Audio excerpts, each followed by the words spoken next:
Olá pessoal, hoje nós vamos falar sobre a síntese de proteínas. Proteína é uma das substâncias mais importantes que nós temos aí na nossa célula, no nosso organismo, porque a proteína é responsável por todas as reações que ocorrem na vida dos seres vivos. Por exemplo, a cor de um olho depende, se ele for claro ou escuro, da quantidade de pigmento produzido pela célula do olho. Esse pigmento produzido depende da proteína, que é uma enzima que vai ativar a produção desse pigmento.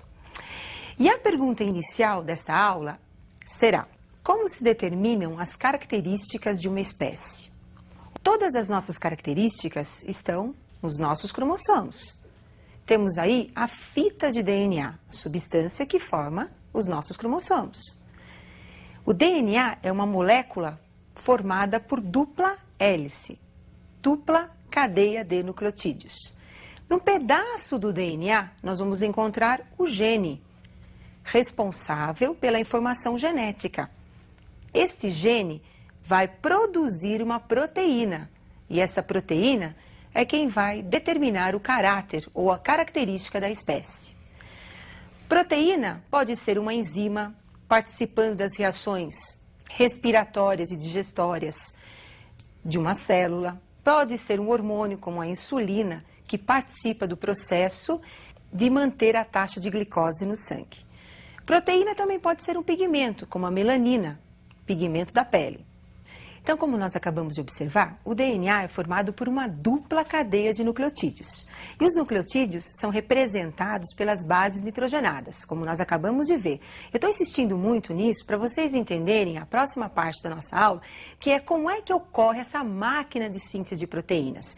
Porque para o DNA traduzir a informação genética, é necessário estabelecer um contato entre o DNA, onde tem a informação, e a síntese da proteína, que são os ribossomos.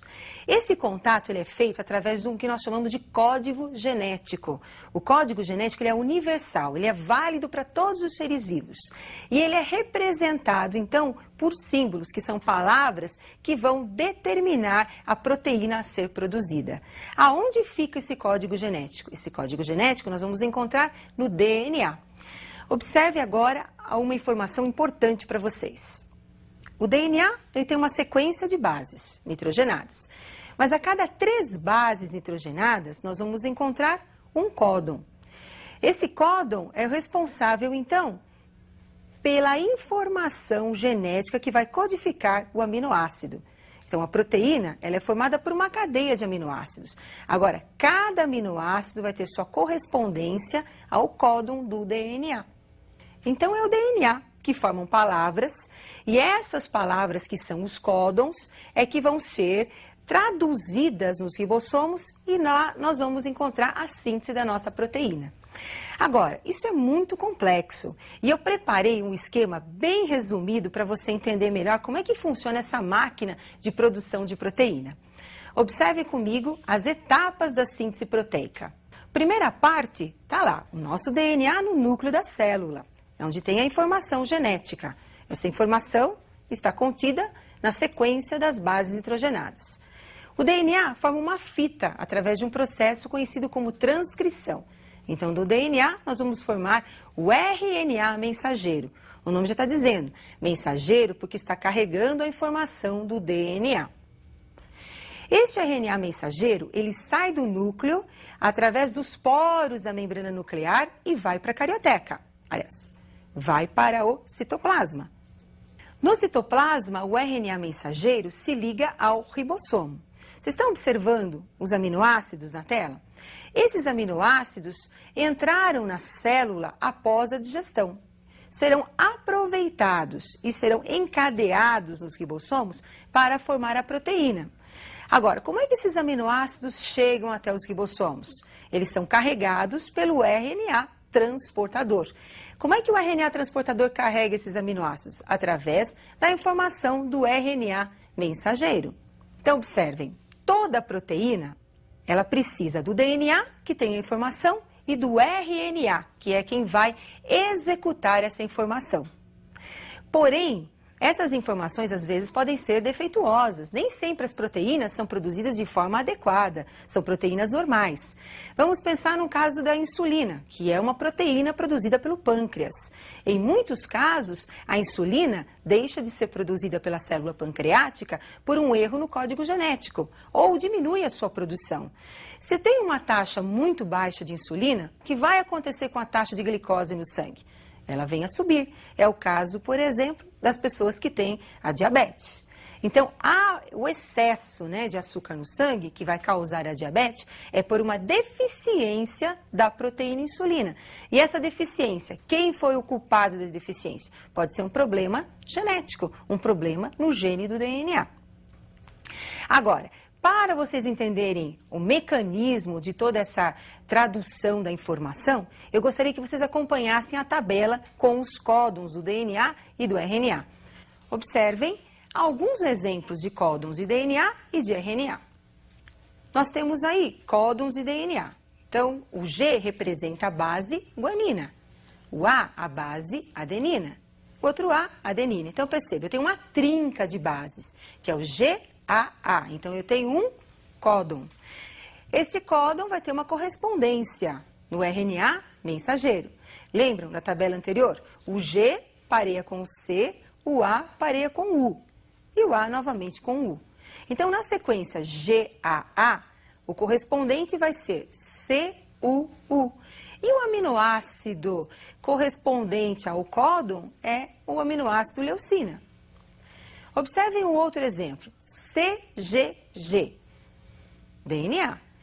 O códon do RNA mensageiro, GCC. E o aminoácido que vai ser transportado é a alanina. Códon do DNA, CAT, mensageiro, GUA. E o aminoácido que vai ser transportado é a valina. Percebam por essa tabela que eu tenho aí uma sequência de 3 aminoácidos. Então, eu vou ter 3 códons. Para 3 aminoácidos, para 3 códons, eu vou precisar de 9 bases nitrogenadas. Então, como acabamos de verificar, toda proteína ela tem a informação no DNA. Só que o DNA não pode sair do núcleo, ele tem que ficar no cromossomo. Então, o que ele faz? Ele replica essa informação através de outras células e também transcreve essa informação para o RNA mensageiro. Então, temos aí a participação do RNA mensageiro carregando a informação do DNA. O RNA mensageiro sai do núcleo, vai para o citoplasma, atravessando os poros da membrana nuclear e chega no ribossomo.